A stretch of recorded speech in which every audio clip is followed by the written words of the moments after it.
Good evening and welcome to Zoom In on a Fresh Conversation. It is Monday night all over again, and we're so glad that you decided to spend time with us here on Zoom In on a Fresh Conversation. I am your host, Donna Gray Banks, and tonight our special guest is author and poet Troy Legette. Welcome to Zoom In on a Fresh Conversation, my friend. All right, all right. Yes, ma'am. How you doing, Miss Donna? I'm doing very well. Thank you for being here. Zoom In on a Fresh Conversation is brought to you by Eyeless Diamonds LLC, Lee's Press, a Dante production, who will give you a full jazz experience this weekend at Washington Oaks in Flagler County. Come on out. We have some groups that are going to be amazing. Come join us. That's the Dante production. Starts at 2 o'clock in the afternoon on Sunday, the 19th of May, and the Fresh Book Festival, which will be held in the beautiful city of Daytona Beach, February 20 through the 22nd. Please go to the website www.freshbookfestivals.net for all your updates for next year's festival. If you have any questions for Troy, please leave them in the chat room. And this conversation is being recorded. Good evening, Troy. Please take a moment and introduce yourself to the audience. Yes. Hi, everybody. My name is Troy Legette. I am a writer, author, and poet, originally from New Jersey, Trenton, New Jersey, currently living in Florida, Tampa, Florida. And I'm excited to be here to be on the show. So, Trenton, New Jersey. So, tell us why and how you decided to become a poet and an author. So it's interesting. As a young teen, I grew up listening to music, hip hop specific, and I started trying to write my own rhymes and lyrics. So I've been working at that. And it trickled down later years. And one day, I had came across a newspaper article, and in that newspaper article, there was a contest for poetry. So I submitted lyrics from a so-called song I was trying to write, and it ended up being liked by their judges, and Mm, an invite to an anthology. And for some reason I can't seem to remember the exact right. name because it's been so long ago. But it that anthology was picked up in another country somewhere, and Oh, really? Okay. yes. So from there, and then we kept in communication for some years before I published my first book, and that was the start of it. So leading into my second book, I had enrolled in a poetry class, which is called Community Literature Initiative, CLI. And in there, that's when I learned that rhymes, which are lyrics, lyrics are poetry. So I continued to thrive and focus from there. When you growing up in Trenton, there's a lot of great musical people. Gloria Gaynor, Paul Simon, Count Basie. Did you have any literary mentors there, or were you kind of a shark in the water all by yourself? Yeah. So first, I want to just make a brief correction. Um, No problem. most, I think two of those artists originally come from Newark. Newark, but they're Yeah, from New Jersey. Oh, New Jersey, Newark, but New yeah, Jersey. But they're from they New all are from Jersey. New Right, Jersey. Yes, ma'am. right, Just exactly. wanted to be clear because Yeah, yeah. Not I'm the same. Trenton, but New Jersey. A lot of people come from New Jersey. Yeah. So I never had a mentor. I guess most of my early poets were the normals that you find, like that they talk about: Langston Hughes, Gwendolyn Brooks, those type of poets that you find in studies like history class, elementary, when you're coming up, and you learn about the Harlem Renaissance and those who participated in there and contributed, and then some of the literature material that we needed to read, which included like the James Baldwins and Ralph Ellison's and a lot of different other poets. I believe Phyllis Wheatley was one too. I'm not Phyllis, sure. oh yeah, oh yeah.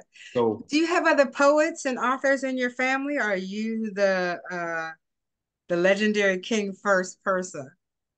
I wouldn't say that because I don't know who everyone in my family that writes, but I will say we do have some young lads, young ladies that are coming up and they take a crack at it every now and then. So In your family? yes, yes, ma'am. Yeah. So give us insight to your publishing experience. Who, what, when, and why?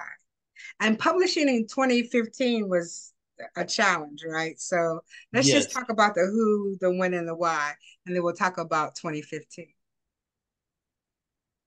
So we're talking about the current book, second book that I released. Okay. It's just the publishing experience, period. I have found that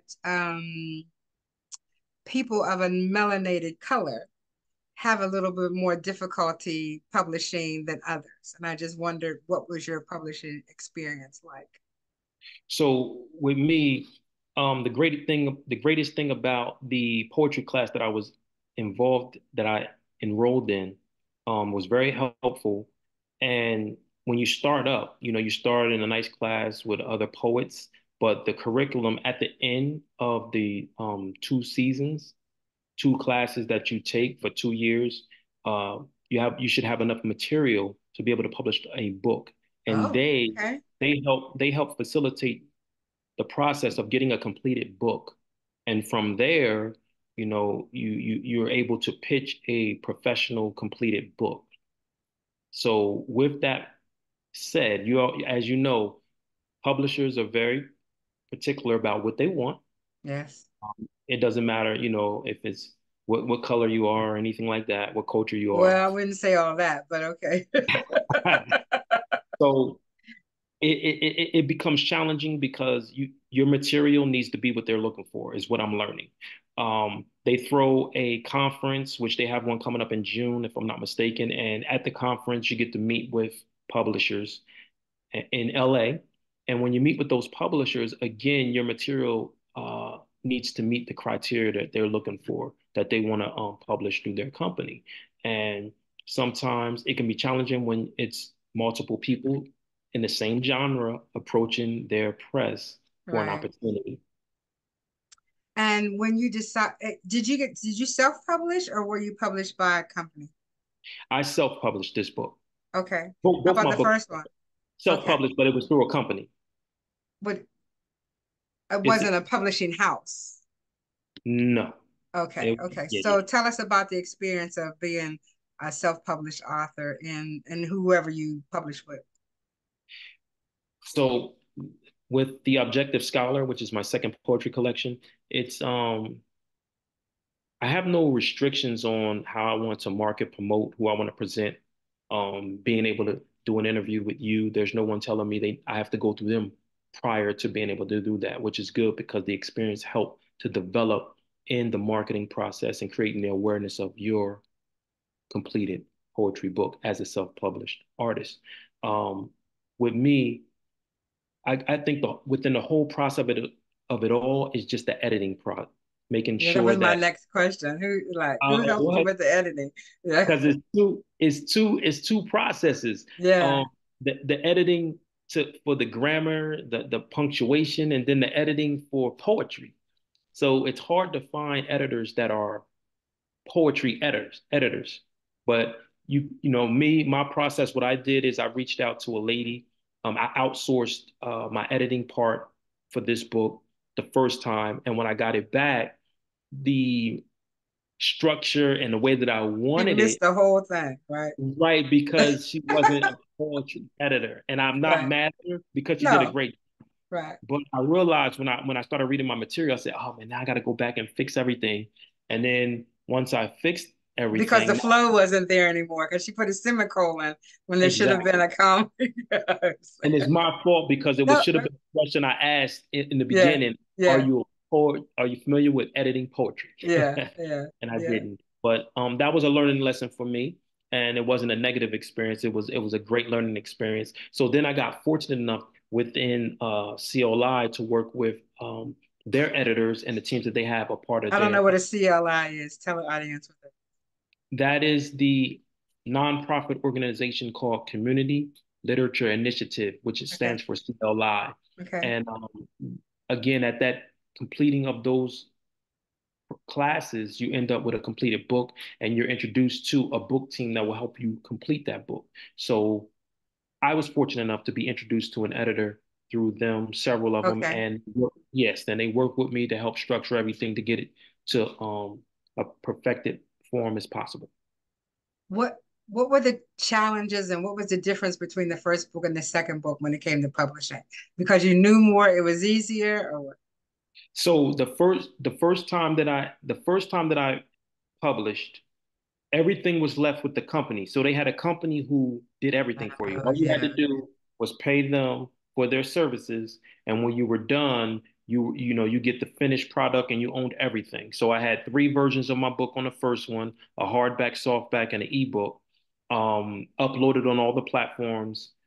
And they gave me my digital copies, the master of everything. They sent me copies of printed hardback and softback and ebooks, and introduced me to marketing teams. They introduced me to a few marketing teams that to help me get myself out there. Okay. Although it is always a cost with the marketing part, It's always a cost, right? yeah, you can't get around that. So that was the experience with my first book. The second book, more so, was on hands-on with the book team. So working with the book team helped um, get everything up and polished and ready to go. And now here I am doing the creating the awareness, doing the marketing myself until I can get introduced to other ways to help that process. When you were in the editing process, I'm sorry, this is not one of your questions, but when you were in the editing process, did when you did the first book, did people want to change your words? No. So my first book, let me tell you about my first book. Okay. My first book, I had a serious challenge with the editing part because we were playing tennis back and forth. Right, back and forth. So Right. with that, on some poems, I would submit to them and I would with a correction, and I get it back, and then there was another error somewhere else that, I didn't felt that I saw it prior. So as we were playing tennis, I started being aware and going through the whole thing, and I noticed that, the software that they may have been using may have been making adjustments that were, Ah, yes. Mm-hmm. and that was the issue that we were having with my first book. The second book, it was great because I was always in communication and in touch, and they were very lenient and with time and everything. It was no pressure, basically. You know what I mean? So Mm-hmm. I enjoyed that part. But I know when you outsource and you pay a company to do that and self-publish for you, they probably have thousands of people they're doing that for. So it gets challenging with timing, and you feel pressured because they need it by this time and everything like that. Right. So I enjoyed that versus more in the second part than the first part.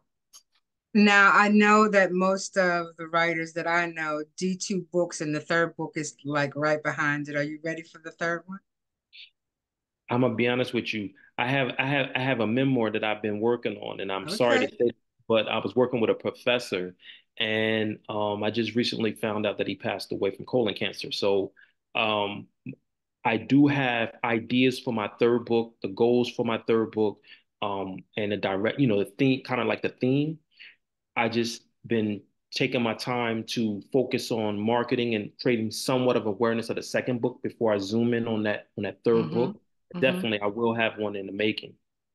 Miss Janice Kearney, Kearney, is a memoir master, and she Mm, is part of the Fresh Book Tribe. So I'll send you her information, and she can kind of lock you in. She has her own publishing company, and that's pretty much all she does. I mean, she did okay. Mahalia Jackson, she did Ruby Bridges. I mean, Oh, she just wow. that's what she does. She was also the diarist to William Jefferson Clinton, and she lives in Arkansas. But we will make sure that you guys connect because memoirs are her thing. I mean, she just thinks that that's and she's so succinct and detailed that she's going to pull it out of you, whatever it is that you missed. So we'll make Okay. sure that you two get together. Thank you. The third book makes you a author. You understand that, right? The first I two is did. just practice, I didn't know that. right? Just learning To something. to publishers, to the writing world. Okay. The first one was an accident.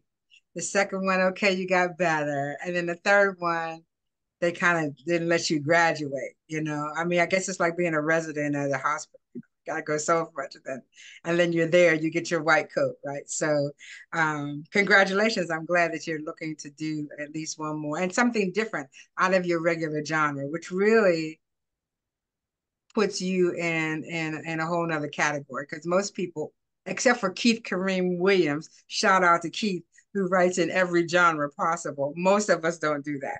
So it's really nice that you are reaching out. So your poetry reaches into the heart and soul of people, and sometimes it's difficult to read because it really hits you right here. How did you think that people were going to receive your poetry? Because it has a personal touch to it. Ooh, normally people don't give away their secrets, but I think most times I get my juices flowing from conversations like I'm having with you, Okay. or reading a current event, a thought, an experience, think real life issues, and I do my best to voice my personal opinion or um, facts about the topic that I may be talking about, and then I try to add the poetic twist to it to give it some flavor. Um, Sometimes I step out there on thin lines, but I know that That's what sometimes that's what poetry people are looking does. for. Yeah. Poetry does that, and that's what people are looking for. They really want that stuff out there where you kind of challenge yourself and not afraid. So I gave it a shot. Did you perform at the book festival? At the No, poetry night? Friday at, night? At the Fresh Book no, Festival? No, you did not. no, Okay. I think it was no, no, it was Saturday night. No? no. I don't think I Yeah. no, I don't think I got to perform at that one. Okay.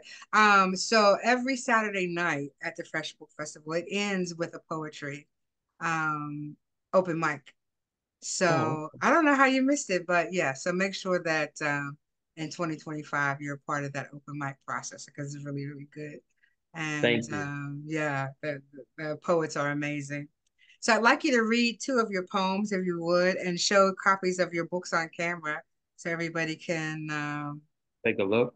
yeah, So I'm take a gonna look. show both of them. So this is both, but now I'm gonna start with a poem from the first book, and then I'll Okay. go into a What's poem. let's show the first book again so we can see it. So this is the first book, Social Hmm. Climax. Okay. Push it back from the camera. Ah, No, it's because you have a screen behind you, so it won't work. So, okay, it's social, not. yeah, no, okay, it's all right. Okay, okay. It's I'm on sorry. Amazon, everybody, Amazon.com. Yes, Social yes. Climax by Troy Legette. Go ahead. So what I would do is read a couple poems out of Social Climax, and then I'll read a couple poems out of The Objective Scholar. I will ask, do you have a particular topic of a poem you would like to hear, No, or no, sir, this is your interview. You do what's comfortable for you. I write erotica, so you can talk about anything for me. okay, Doesn't okay. matter. For 1 second.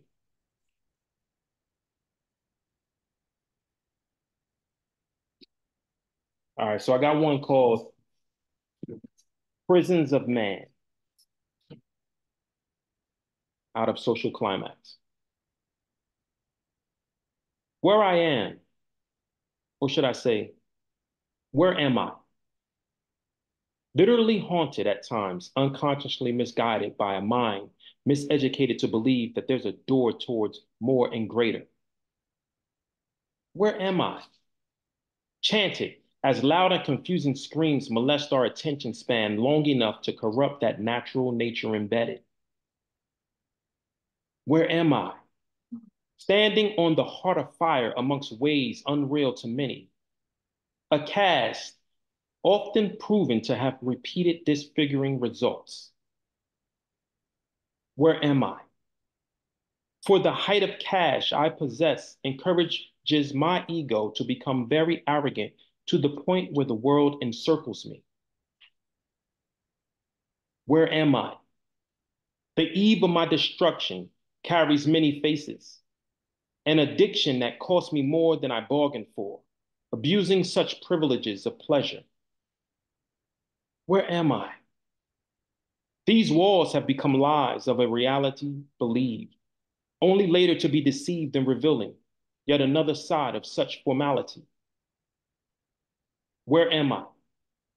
Position and point and taking unreplenished energy from various sources, all externally absorbed to entrap my internal freedom.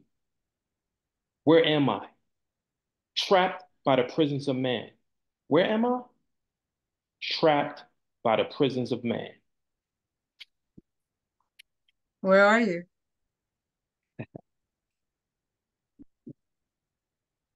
All right. So the next one I want to do, let's see if I can get a good one. I got it.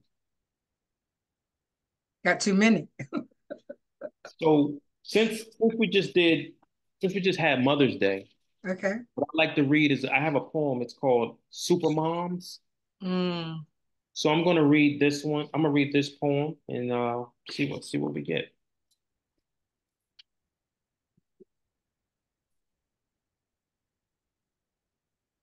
Supermom. Looking from the outside at you, flying like a solo pilot, warmly reminiscing about your prime goals and dreams before giving birth to baby Violet. Hugged in the arms of poverty, alone and avoided by your cream giver. On the verge of something good going bad and possibly forever bitter. Strong in the beginning before Mr. Fine got your head spinning, Mm. nearly drowning from the choice you made out in the deep end swimming. Young but adventurous, a whiz in every class subject, promising yourself never to let your little Violet face double neglect. Making the best of every channel of support while living in the hood, providing food, clothing, and shelter the best way you could. Responsibility is a source chosen before hanging in the club. Maintaining a steady job is chased and steady instead of money earned from a drug. Mm. Determined to overcome any struggles when raising yourself and the baby. Controlling temptations that make people do things that are considered crazy. Building a foundation to one merged with Mr. Right, who helps guide while at your side through every step, each day and night. The pressure that reigns on your earth is a painful hurt, but that amazing soil used to absorb those waters reveals your worth. Cherished by a companion who certainly proves to be someone special, pouring that same love given to little Violet right back into you. Social climax, everybody. That's really, really good. Thank you so much. I would pop my fingers, but there's two things I couldn't do growing up. That's pop my fingers and pop What is gum. it? So Oh, yeah. okay. Those are two things God didn't let me ever I got able you. to do. I can't I do it. got Thank you. you. No worries. I got you. I got you. Sorry about Thank you that. so much. Uh, Yes, and yes. hand clap for Mama Tony. Thank you, Mama Tony. So Give her a clap. Yes, yes. yeah, yeah. I appreciate that. So that was from one from each book? No, that was what I Social did was climax. Hmm. yeah, I read two poems out of Social Climax, and then I'll read two of them out of The Objective Scholar. Okay, Right? Yeah. we're ready. Uh, Ah, you see it? Rodney Bird claps his hands. Okay, Sorry. okay. Sorry, Rodney. I don't know how to find it. I can't do any of those. Crazy. All right. So now I'm gonna go into the Objective Scholar, and I got a favorite one that I like to read. It's called All Money. So All money. yeah, I'm gonna read that one first. And I like this poem a lot. But it's called All Money. All money is not good money, especially if it's not earned in a way where regret or disappointment taunts you.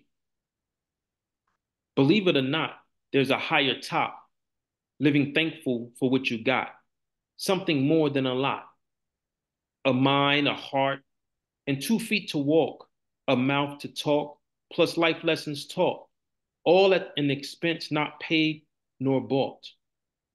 All money is not good money, especially if it's not earned in a way that regrets or disappointment taunts you. Enjoy what you do. The only judge is you. Always be true, each day new. Many skies are blue, and some days are gray too. Spice up the menu. Always continue. Each shoe worn is its individual, highly intellectual, molded by what you have been through.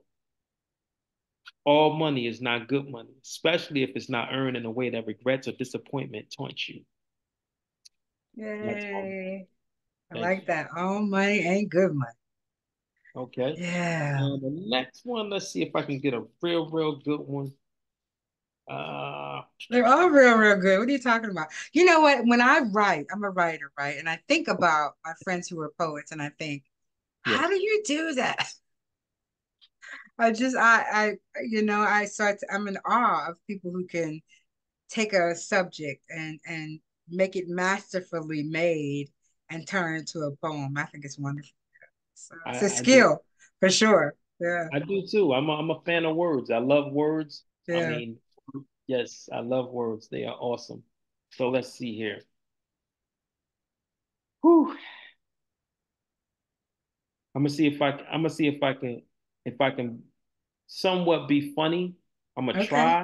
okay. I'm gonna try to be funny. It's your world. All right. So, we always have slang, and people have depending on where you come from. There's always ways and words how people use slang. So one thing some people say, you know what I mean? You know what I'm saying? That's New So York. I got one that says, "Nah, I'm saying." Now I'm saying. Nah, yeah, it's spelled Nasayyn. So it's like, Okay. "Nah, I'm saying," so that you understand when I Yeah. go through the poem, you understand what I'm doing. All right. Okay. So I tried to add a story in it, but I'm gonna try to have fun with it. All right, here we go. Now I'm saying there's a cool spirit lady that works in a movie theater. Her heart was so big that when the last movie was about to play, she unlocked the entrance door for a hard-working man. He showed his appreciation by bowing his head and shaking her hand. Know what I'm saying?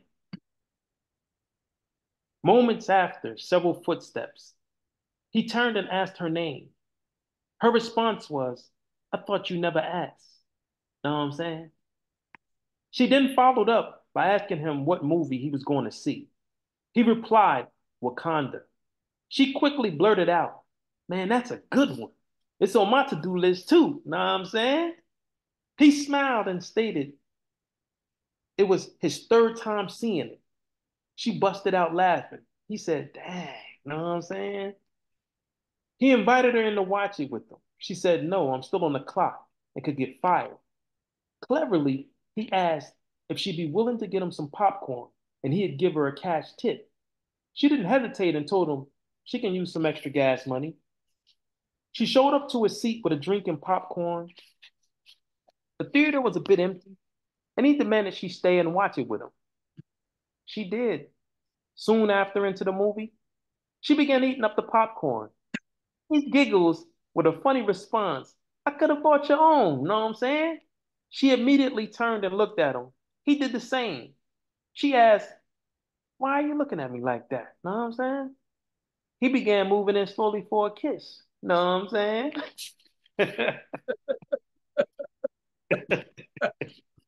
I like that. Thank you so much. Hey, no worries, no worries. Great, great poem.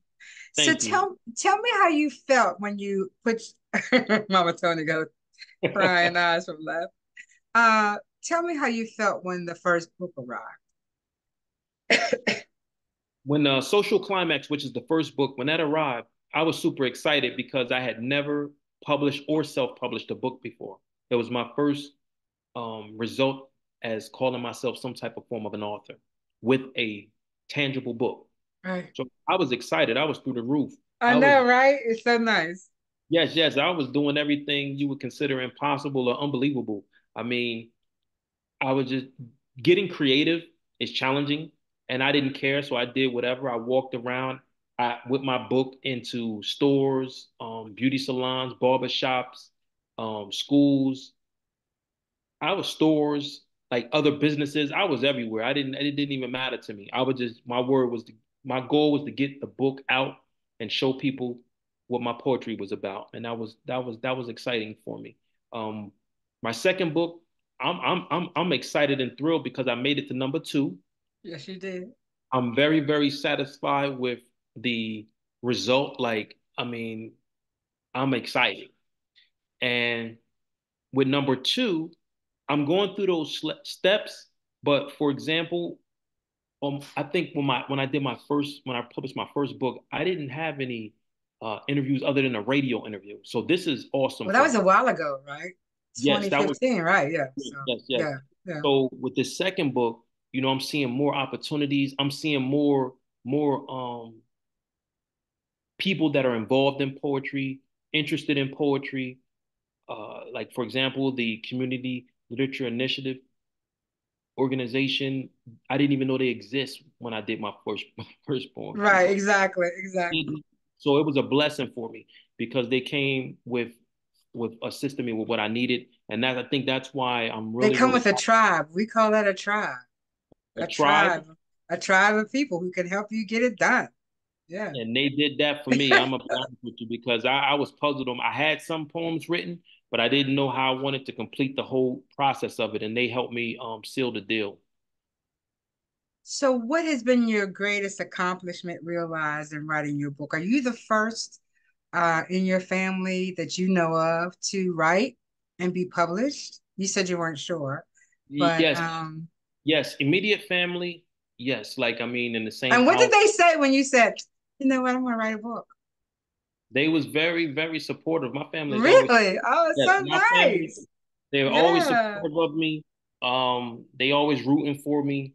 And I try to be mindful and respectful at the time because, everybody works and I got my own world going on. But for the most part, when I call, they're there. There's no hesitation about it, and they're very supportive about it. that is wonderful because so many of our authors we speak to, and they say their family is like, yeah, okay, yeah, call us when it's done, right? But when you have support behind you, it makes it so much easier when you decide. Because listen, your life is put on hold, Yes, yes, right? yes. You know, you really have to go. I mean, how do you write? And that's usually one of the questions I ask, but I didn't ask you that. Do you write at home, in an office? Do you write at coffee shops? Do you write in your car with a little piece of paper if something comes up? I mean, how is it that you put it all together? So let me tell you the funny thing. When I first started, when I used to call myself making attempts at writing songs as a songwriter, I used to work at a Pizza Hut. I used to work in a grocery store. I used to have, like the receipt paper. Uh-huh. Oh yeah. Oh I yeah. used to get some feed. I used to get the feed out, and when thoughts come in my mind, I would jot them down on those little feeds and have. So when I get home, I got a pocket full of feeds that I got to piece things together. The other location is for some reason when I was younger. It doesn't happen so much now. It was always when I get in the shower. When I get in the shower, I have no pen, no pad. So I'm in the shower washing up, and I'm trying to figure out how am I going to remember what just came to my head.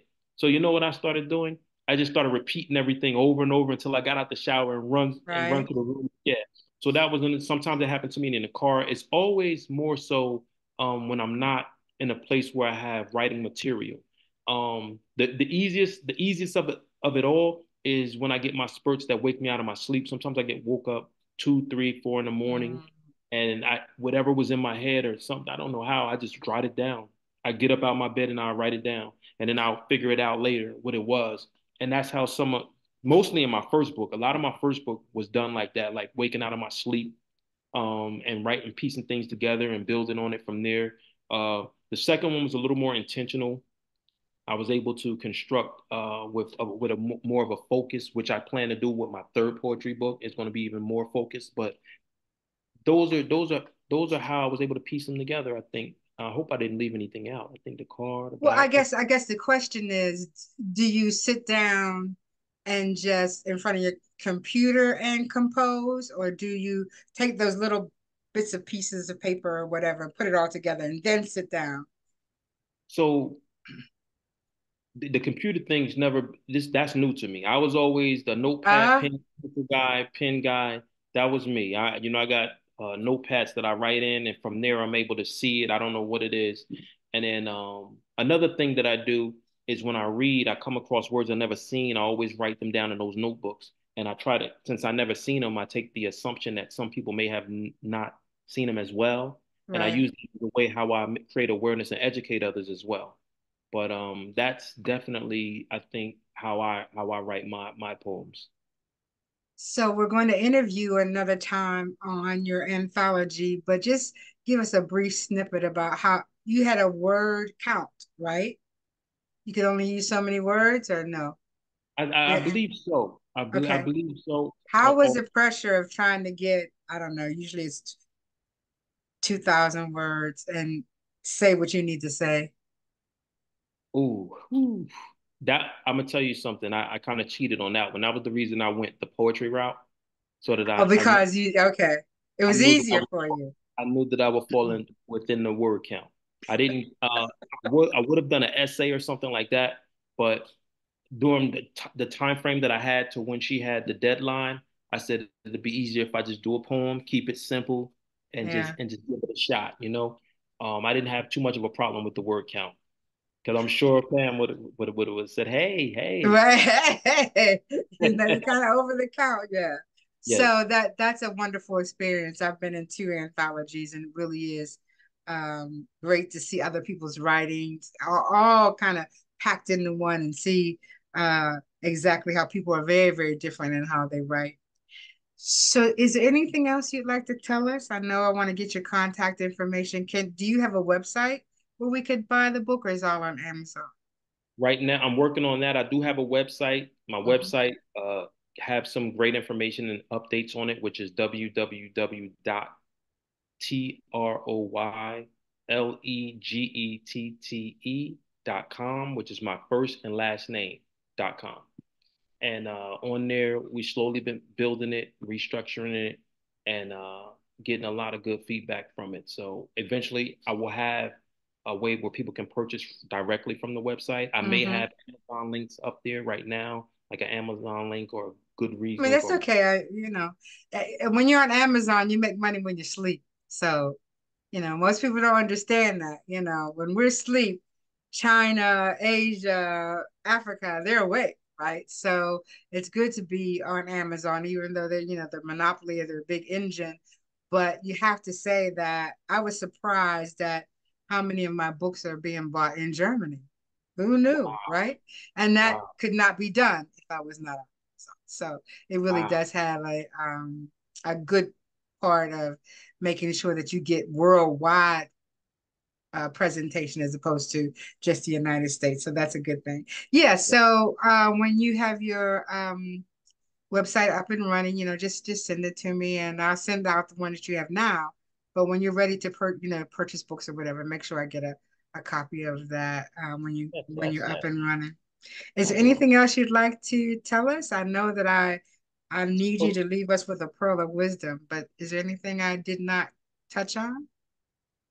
um, I would say, one thing I would say I'm learning about the literary world industry is you have to be open enough to receive blessings, I think.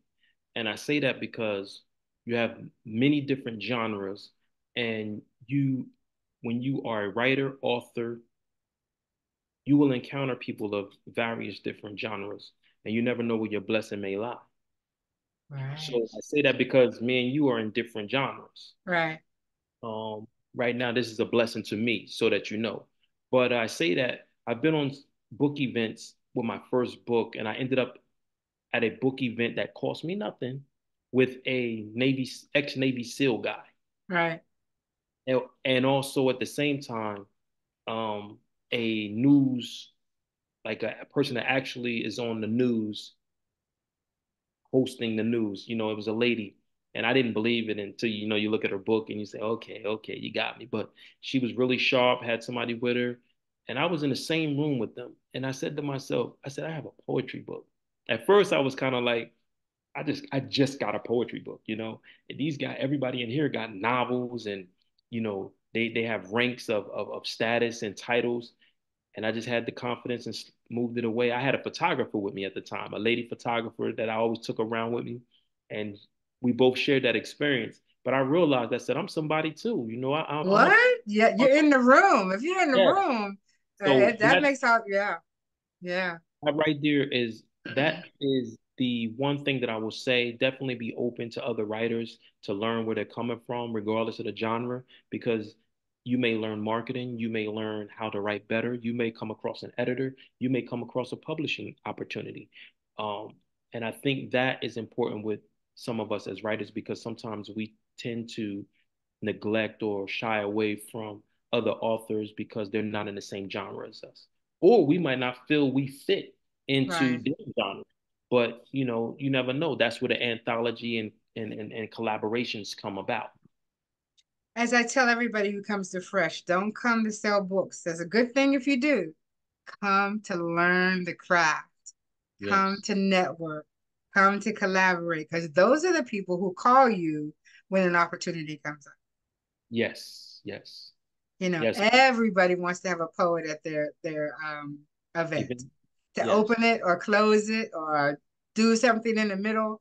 And poetry to me, I think is harder than writing. So when you say, "Oh, I'm just a poet," well, all of us are saying, "Oh, I'm not going to do that."